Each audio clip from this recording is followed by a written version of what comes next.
శుభకార్యాలకు పూజార్ల కోసం వెతుకుతున్నారా? ఇక నుండి అవసరం లేదు. పూజారీస్.com లో అతి తక్కువ ధరలకే పూజార్లను ముందే బుక్ చేసుకోండి. వెంటనే కాల్ చేయండి. నమస్తే. ప్రస్తుతం మనతో ఉన్నారు ప్రముఖ ఆధ్యాత్మికవేత్త, ప్రముఖ జ్యోతిష వాస్తు పండితులు సురేష్ శర్మ గారు ఉన్నారు. వారితో మాట్లాడదాం. అలానే ఈ 12 రాశుల వారికి అసలు ఈ 2024 సంవత్సరంలో ఏ విధంగా ఉంది, ఈ విషయాలు కూడా మనం అడిగి తెలుసుకున్నాం గురువుగారిని. నమస్కారం గురుగారు. గురుగారు, అసలు మనకి 2024 సంవత్సరంలో అసలు దేశ ప్రపంచ భవిష్యత్ అనేది అసలు ఏ విధంగా ఉండొచ్చండి? 2000 మనకు పంచాంగం అయితే సనాతన ధర్మ పంచాంగం ఉగాది నుంచి ఉగాదికి లెక్క. కానీ ఆంగ్ల సంవత్సరం ప్రకారం అడుగుతున్నారు. ఆంగ్ల సంవత్సరం ప్రకారం ఈ 24లో ఎలా ఉంటుంది అని అడుగుతున్నప్పుడు మనకి 2024 ఏప్రిల్ 9న మనకి ఉగాది ప్రాప్తిస్తుంది. ఉగాది ప్రాప్తించేటువంటి ముందు రోజున ఏప్రిల్ 8న సూర్యగ్రహణం ఉంది. దానికి పూర్వం మార్చిలో చంద్రగ్రహణం. అది సంపూర్ణ సూర్యగ్రహణం అయితే ఇది పాక్షిక చంద్రగ్రహణం. సో ఇది కొంతమంది పాక్షికం అని, కొంతమంది సంపూర్ణ చంద్రగ్రహణం అని రకరకాలుగా వాళ్ళ అభిప్రాయాలను వ్యక్తీకరించుకుంటారు. కానీ ఈ సూర్యగ్రహణం, ఈ గ్రహణాలు ఈ సంవత్సరంలో 4 గ్రహణాలు తగులుతాయి. 2 సూర్యగ్రహణాలు, 2 చంద్రగ్రహణాలు తగలచ్చు. రెండవది ఏంటంటే ఇది కంకణాకార అంగుళ్యాన సూర్యగ్రహణం. అంటే మనం చేతికి ముందుకు పెట్టుకునేటువంటి కంకణం లాగా ఉంటూ అలాగే అంగుళి లాగా కూడా ఉండేటువంటి సూర్యగ్రహణం. మనకు ఉగాది రోజున గ్రహస్థితి గనక చూసినట్లయితే సూర్యోదయం వేళ మనకి గ్రహాలు గనక చూసుకుంటే పూర్తిగా అన్ని గ్రహాలు కూడా ఇంచుమించుగా మనకి లగ్నం మీన లగ్నంలో ప్రారంభమైంది గ్రహణం. మీన లగ్నంలో గ్రహణం ప్రారంభమైతే మీన లగ్నంలో శుక్రుడు ఉచ్చస్థానంలో ఉండడం, రాహుతో కలిసి ఉండడం, అలాగే సూర్య చంద్రులు అక్కడ ఉండడం చేత రాజకీయ నాయకులకి పోయినసారి నేను అక్టోబర్లో ఒక గ్రహణం గురించి చెప్తూ ఇదే మనసు మన టీవీలో అప్పుడు గీతాంజలి నాతో తీసుకున్నప్పుడు పాలక పక్షాలకి ఇది ఇబ్బందికరంగా మారుతుంది అని స్పష్టంగా చెప్పాను. అది అక్టోబర్లో ప్రాప్తించిన తర్వాత ఖచ్చితంగా 5 నెలలు, అంటే అక్టోబర్ నుంచి తీసుకుంటే అక్టోబర్ తర్వాత నవంబర్, డిసెంబర్, జనవరి, ఫిబ్రవరి, మార్చ్ 5వ నెలలో మళ్ళీ గ్రహణం, 6వ నెలలో సూర్యగ్రహణం ప్రాప్తిస్తుంది. చంద్రగ్రహణం సూర్యగ్రహణాలకి మాతాపితృలు, సూర్యచంద్రుల్ని మాతాపితృలు అంటారు. ఆ గ్రహణ సమయం వారి యొక్క స్థితిని బట్టి మనకి చాలా వరకు మన ఈ యొక్క ఫలితాలు మనం అనలైజ్ చేయొచ్చు. దీన్ని బట్టి చూసినప్పుడు ఏమవుతుందంటే పాలక పక్షాలకి ఇబ్బందికరం, వాళ్ళు పరిపాలిస్తున్న వాళ్ళు ఎవరైనా ఇబ్బందికరం అని చెప్పాను. దీనికి పూర్వం ఆ సమయంలో గ్రహణాల గురించి వివరిస్తూ కూడా నేను పాలక పక్షాలకు ఇబ్బందికరంగా మారబోతుంది, తస్మాత్ జాగ్రత్త అని చెబుతూ ఇంకొక మాట కూడా చెప్పాను. ఆ సమయంలో శుక్రుడి యొక్క స్థితిని గమనించి ప్రముఖ నటులందరూ కూడా వరుసపెట్టి ఇబ్బందికరమైన పరిస్థితి, ఆరోగ్యపరంగా నేను మరణం చెప్పకూడదు కాబట్టి కొంచెం తీవ్రమైనటువంటి స్థితి ఉందని చెప్పాను.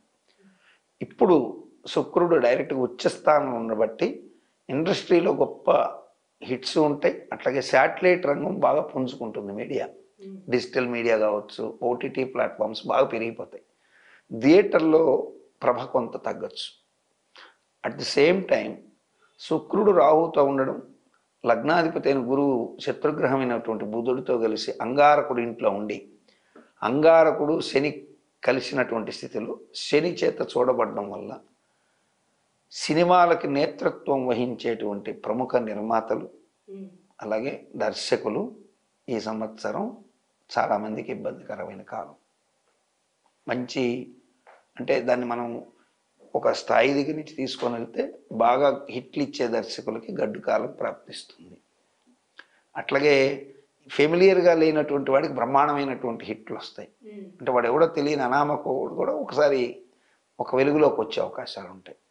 పెద్ద డైరెక్టర్లకి కష్టకాలం మొదలవుతుంది. పెద్ద పెద్ద సినిమాలకు కొంచెం ఇబ్బందికరమైన కాలం రావచ్చు. అట్లాగే పెద్ద పెద్ద డైరెక్టర్లకు ఆరోగ్యపరమైనటువంటి ఇబ్బందులు, వాహన మూలక గండాలు లాంటివి ప్రాప్తించే అవకాశాలు ఎక్కువ ఉంటాయి, నిర్మాతలకు కూడా. సో కాబట్టి వాళ్ళు కొంచెం వాళ్ళ వ్యక్తిగత జాతకాలను కూడా మనం చూసుకోవాలి. ఇక్కడ ఉన్నంత మాత్రాన ఇది కేవలం తెలుగు ఇండస్ట్రీకి పరిమితం కాదు. భారతదేశం మొత్తంలో ఉన్నటువంటి సినీ కళాకారులు, ప్రపంచం మొత్తంలో ఉన్న వాళ్ళకందరికీ ఉద్దేశించి చెప్పే ప్రముఖ హాలీవుడ్ యాక్టర్ ఎగిరిపోయినాడు అనుకోండి, అది ఇక్కడ మనం హాలీవుడ్ డైరెక్టర్ ఎగిరిపోయినాడు ఎవడో, అది కూడా వర్తిస్తుంది. మన వాళ్ళకి ఏంటంటే సినీ పరిశ్రమ అనగానే మన ఆలోచన కేవలం తెలుగు సినిమా మీద పడిపోవడం అనేది. పోయినసారి నేను చెప్పినప్పుడు కూడా సినీ దిగ్గజాలు కొంతమంది లేస్తారన్నప్పుడు కొంతమంది బయట పరిశ్రమలో వాళ్ళు కూడా చనిపోయి ఉన్నాయి. కాబట్టి సినీ ఇండస్ట్రీకి ఫెమిలియారిటీ ఉంటుంది, దెబ్బతిన్న ఉంటుంది. పాలిటీషియన్స్ మధ్య ఏం జరుగుతుందంటే, పాలకులకు ఇబ్బందికర కాలం అని ఎందుకన్నానంటే, కమింగ్ ఇయర్ శోభకృత వెళ్ళిపోయింది, శోభకృత వెళ్ళిపోయింది. క్రోధి అనే పేరుతో సంవత్సరం మొదలవుతుంది. క్రోధినామ సంవత్సరము మంగళవారము ప్రాప్తించింది. మంగళవారానికి అధిపతి ఎవరు అంటే కుజుడు. కుజుడు అంటేనే యుద్ధకారకుడు అని పేరు, అందులో క్రోధి. కాబట్టి రాజకీయ నాయకులు వివశత్వాన్ని పొందుతారు. అంటే వాళ్ళ స్పృహ మరిచిపోయి, ఇప్పుడు మనం చూస్తుంటాం మీడియాలో ఏదో తిట్టుకునేది మాటలు ఇవి. రాబోయే రోజుల్లో ఈ క్రోధినామ సంవత్సరం వెళ్ళబోయేంత వరకు ఉన్న సంవత్సర కాలం ఏదైతే ఉందో, అంటే ఈ సంవత్సరం ఏప్రిల్ 9 నుంచి ఒక సంవత్సరం అనుకుందాం ఇంగ్లీష్ లెక్కలో, మరలా వచ్చేటువంటి మార్చి ఏప్రిల్ లోపల ఉన్న కాలంలో మీరే అంటారు ఖచ్చితంగా, గురువు గారు ఇంత చండాలంగా భాష మాట్లాడుకుంటారా, ఇంత వరస్ట్గా రాజకీయాలు కూడా ఉంటాయా అని అనకపోతే అప్పుడు అడగండి. ఖచ్చితంగా రాజకీయ నాయకులు మాటలు కానీ, వాళ్ళ యొక్క ప్రవర్తనలు కానీ, చేతలు కానీ, వీధిలో చొక్కాలు పట్టుకొని కొట్టుకోవడం కానీ, నాయకుల మధ్య ఇది ఒక ఆంధ్రప్రదేశ్కో తెలంగాణకో కర్ణాటకో లెక్కేసుకోవద్దండి. భారతదేశం ప్రపంచంలోకి నేను చెప్తున్నది, చాలా దేశాల్లో కూడా రాజకీయ పరిస్థితులు అసహ్యకరంగా తయారవుతాయి. అంటే పాలిటిక్స్ షుడ్ బి డిఫీటెడ్. అంటే లాస్ట్ అయ్యేది ఏంటంటే వాల్యూస్ లాస్ అయిపోతున్నాయి, వ్యక్తి స్వార్థాలు పెరిగే అవకాశాలు ఉన్నాయి. క్రోధినామ సంవత్సరం కాబట్టి దుష్పరిణామాలు ఎక్కువగా ఉంటాయి. రాజుల్లో యుద్ధకాంక్ష ప్రబలుతుంది. ఇప్పుడు మనం చూస్తున్నాం, ఏదైతే ఇజ్రాయెల్ పాలస్తీనా మీద యుద్ధం కావచ్చు, అంతకుముందు ఉక్రెయిన్తో యుద్ధం కొనసాగుతూ ఉండడం, ఇవన్నీ ఇంకొంచెం స్థాయి పెరిగి తీవ్ర పరిణామాలకు దారి తీసే అవకాశాలే కనపడుతున్నాయి తప్ప వీటిల్ని ఆపేటువంటి ప్రయత్నాల్లో ఫెయిల్యూర్స్ కనపడుతున్నాయి. అయితే డీజిల్ ధరలు, భారతదేశంలో పెట్రోల్ డీజిల్ ధరలు తగ్గిపోతాయి. ఎందుకు అంటే అంగారకుడు శనితో కలిసి ఉండడం, శని అంగారకుడు ఇంటిని చూడడం చేత కుజుడి యొక్క బలమే పెరుగుతుంది తప్ప అంగారకుడి బలమే పెరుగుతుంది, కానీ శని బలం అయితే పెద్దగా పెరగదు స్వక్షేత్రం నుంచి ఉన్నప్పటికి కూడా. కాబట్టి మంచి యోగాన్ని ఇవ్వబోతాడు. తర్వాత కుజుడు నీచం చూస్తున్నాడు 4th హౌస్ని, అంటే మేషరాశికి 4వ ఇంటిని, అది ఆయనకి నీచ. అది చూడడం ద సేమ్ టైం అష్టమ దృష్టితో కుంభరాశి నుంచి బుధుడింటిని కూడా చూస్తున్నాడు. కాబట్టి వ్యాపారాల్లో కాంపిటీషన్స్ని కూడా కంట్రోల్ చేస్తాడు. కానీ బంగారం పెరిగిపోతుంది. మీరు ఈ సంవత్సరం బంగారం ఖచ్చితంగా కేజీ 70 లక్షలు కాదు 80 లక్షలకు కూడా రీచ్ అవుతుంది. దానికి కారణాలు యుద్ధం జరగడం వల్ల పెరగచ్చు, మనకు రీజన్స్ అయితే అనవసరం. బంగారం పెరగడం మాత్రం తథ్యం. అది 80 లక్షలకి వెళ్తుందా, కోటికి వెళ్తుందా, 2 కోట్లకి వెళ్తుందా కేజీ అనేది ప్రస్తుతం. బంగారం అనూహ్యంగా పెరగడం తథ్యం. కాబట్టి నా సూచన ఏంటంటే, బంగారం ఎవరైనా వాళ్ళు విడిపించుకోలేని పరిస్థితుల్లో బ్యాంకుల్లో పెట్టుకుంటే ఎక్కడైనా మీరు దాన్ని విడిపించుకునే ప్రయత్నం చేయండి, సూపర్ సక్సెస్ అవుతారు. ఆ బంగారం మీకు మిగులుతుంది. లేదంటే మీరు ఆ రుణాన్ని తీర్చలేక అది మీరు వేలం ద్వారా ఎటో పోయిందనుకోండి, సో ఇంకా మీరు మళ్ళీ ఆ బంగారం కొనడం అనేది ఇంకా కళ కింద మిగిలిపోయే అవకాశాలు ఎక్కువగా ఉంటాయి.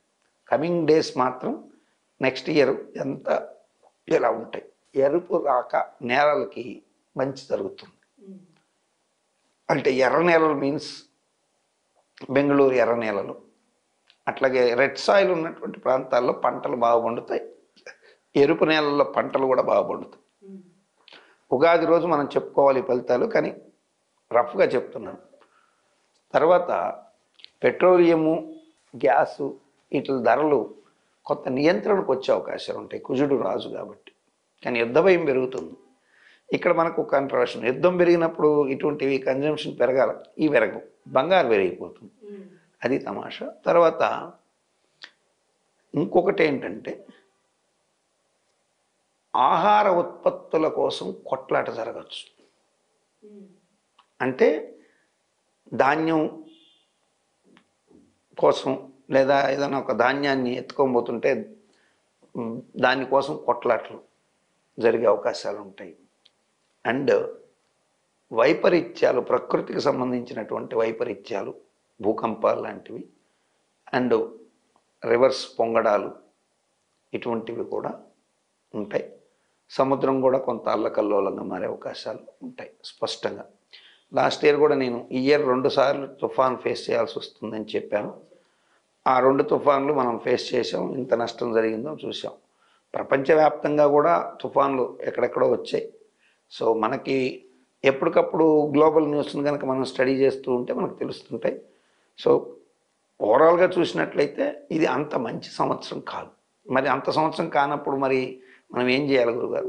ఏం లేదు. మీకు నేను అనేక సార్లు చెప్తుంటా, విపత్తు వచ్చినప్పుడు ఖచ్చితంగా దైవానుగ్రహం కావాలి. ఈశ్వర పూజలు, అభిషేకాలు, విశ్వశాంతి కోసం ప్రతి ఒక్కరు కూడా డబ్బులు పెట్టి హోమాలు చేయకపోయినా ప్రపంచాన్ని చక్కగా చూడు ఈశ్వర, ఎటువంటి ఇబ్బందులు రాకుండాను, యుద్ధాలు జరగకుండాను, ప్రజలు పరస్పరం సుభిక్షంగా ఉండేట్టుగా ప్రార్థన చేయమని నాబోటి పూజలు చేసుకునేటువంటి వాళ్ళ దగ్గర నుంచి మొదలు పెడితే ప్రతి ఒక్కరూ ప్రార్థించాల్సినటువంటి మినిమం రెస్పాన్సిబిలిటీ అయితే ఉంటుంది. అలా చేయడం మంచిది. సో ఇక్కడ ఇలా ఉన్నది కాబట్టి అలా జరిగిపోవాలి అంటే ఈశ్వరుడు కర్త కాబట్టి ఈశ్వరుని ప్రార్థిస్తే అవి ఆగిపోతాయి. అది మీ ప్రార్థన వింటాడా, నా ప్రార్థన వింటాడా, గుడిసెలో ఉన్నటువంటి రామలింగయ్య ప్రార్థన వింటాడా, ఎవరు ప్రార్థన వింటాడో అనవసరం. ఈశ్వరుడు మొరలో కనుక పడిందంటే ఆ ప్రళయాలు, ఇటువంటి అరిష్టాలు ఆగుతాయి, మంచి జరిగే అవకాశాలు ఉంటాయి. ఎందుకంటే ఇటువంటి ప్రళయాల వల్ల ఎక్కువగా ప్రాణ నష్టం జరగకూడదని నేను మొన్న నవరాత్రుల్లో ఇక్కడ మనం పీఠంలో పూజలు చేసేటప్పుడు విశ్వశాంతి సంరక్షణ మహాయాగం కూడా చేశాం. నవావరణ సహితంగా చక్కగా పూజలు చేసి నవావరణ విశ్వశాంతి మహారక్షణ యాగం చేశాం. విశ్వశాంతి యాగాన్ని లాస్ట్ మార్చ్ ఢిల్లీలో చేశాం. మన సుమన్ టీవీలో కూడా దాని విశేషాలని చెప్పడం జరిగింది. మరలా రేపు 2024లో మార్చి 16 నుంచి 20 మధ్యలో మళ్ళీ విశ్వశాంతి యాగం ఢిల్లీలో 4th టైం జరగబోతుంది. 5 టైమ్స్ సంకల్పించాం. So next year 4th year జరగబోతున్నాము. ఓవరాల్గా అయితే విశ్వశాంతి జరగాలని మనం అందరం ప్రార్థించాలి. దేశ పరిస్థితులు అయితే అంత బెటర్గా ఉండవు. ముఖ్యంగా రాజకీయాలు మాత్రం చాలా ఇబ్బందికరంగా మారుతాయి. మేబీ రక్తపాతాలకి కూడా దారితీయచ్చు. అందుకని ప్రతి ఒక్క సమాజ స్పృహ ఉన్న ప్రతి పౌరుడు కూడా దీన్ని అడ్డుకునేందుకు ప్రయత్నాలు చేసేందుకు దైవపరంగాను సామాజికంగా కూడా కృషి చేయాల్సిన అవసరం అయితే ఖచ్చితంగా ఉంది.